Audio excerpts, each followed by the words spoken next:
Chapter 6 of The Science of Being Great by Wallace D. Wattles. The Social Point of View.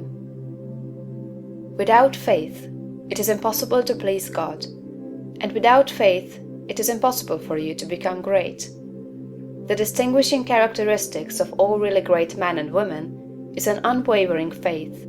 We see this in Lincoln during the dark days of the war. We see it in Washington at Valley Forge. We see it in Livingstone, the crippled missionary, threading the mazes of the dark continent, his soul aflame with the determination to let in the light upon the accursed slave trade which his soul abhorred. We see it in Luther and in Francis Willard, in every man and woman who has attained a place on the muster roll of the great ones of the world. Faith, not a faith in oneself or in one's own powers, but faith in principle, in the something great which upholds right, and which may be relied upon to give us the victory in due time. Without this faith, it is not possible for anyone to rise to real greatness. The man who has no faith in principle will always be a small man. Whether you have this faith or not depends upon your point of view.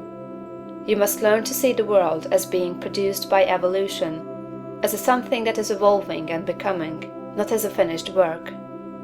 Millions of years ago, God worked with very low and crude forms of life, low and crude, yet each perfect after its kind. Higher and more complex organisms, animal and vegetable, appeared through the successive ages. The earth passed through stage after stage in its unfolding, each stage perfect in itself, and to be succeeded by a higher one. What I wish you to note is that the so-called lower organisms are as perfect after their kind as the higher ones. That the world in the Eocene period was perfect for that period. It was perfect, but God's work was not finished. This is true of the world today.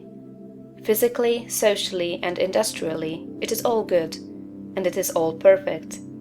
It is not complete anywhere or in any part, but so far as the handiwork of God has gone, it is perfect. This must be your point of view, that the world and all it contains is perfect, though not completed. All's right with the world. That is the great fact. There is nothing wrong with anything. There is nothing wrong with anybody. All the facts of life you must contemplate from this standpoint. There is nothing wrong with nature. Nature is a great advancing presence working beneficently for the happiness of all. All things in nature are good. She has no evil. She is not completed, for creation is still unfinished, but she is going on to give to man even more bountifully than she has given to him in the past. Nature is a partial expression of God, and God is love. She is perfect, but not complete. So it is of human society and government. But though there are trusts and combinations of capital and strikes and lockouts and so on, all these things are part of the forward movement. They are incidental to the evolutionary process of completing society. When it is complete, there will be harmony. But it cannot be completed without them. J.P. Morgan is as necessary to the coming social order as the strange animals of the age of reptiles were to the life of the succeeding period. And just as these animals were perfect after their kind, so Morgan is perfect after his kind. Behold, it is all very good. See government and industry as being perfect now, and as advancing rapidly toward being complete. Then you will understand that there is nothing to fear, no cause for anxiety, nothing to worry about. Never complain of any of these things. They are perfect. This is the very best possible word for the stage of development man has reached. This will sound like rank folly to many, perhaps to most people. What, they will say, are not child labor and the exploitation of men and women in filthy and unsanitary factories evil things? Aren't saloons evil? Do you mean to say that we shall accept all these and call them good? Child labor and similar things are no more evil than the way of living and the habits and practices of the cave dweller were evil. His ways were those of the savage stage of man's growth, and for that stage they were perfect. Our industrial practices are those of the savage stage of industrial development, and they are also perfect. Nothing better is possible until we cease to be mental savages in industry and business, and become men and women. This can only come about by the rise of the whole race to a higher viewpoint. And this can only come about by the rise of such individuals here and there as are ready for the higher viewpoint. The cure for all this inharmoniousness lies not with the masters or employers, but with the workers themselves. Whenever they reach a higher viewpoint, whenever they shall desire to do so, they can establish complete brotherhood and harmony in industry. They have the numbers and the power. They are getting now what they desire. Whenever they desire more in the way of a higher, purer, more harmonious life, they will receive more. True, they want more now, but they only want more of the things that make for animal enjoyment, and so industry remains in the savage, brutal, animal stage. When the workers begin to rise to the mental plane of living, and ask for more of the things that make for the life of the mind and soul, industry will at once be raised above the plane of savagery and brutality.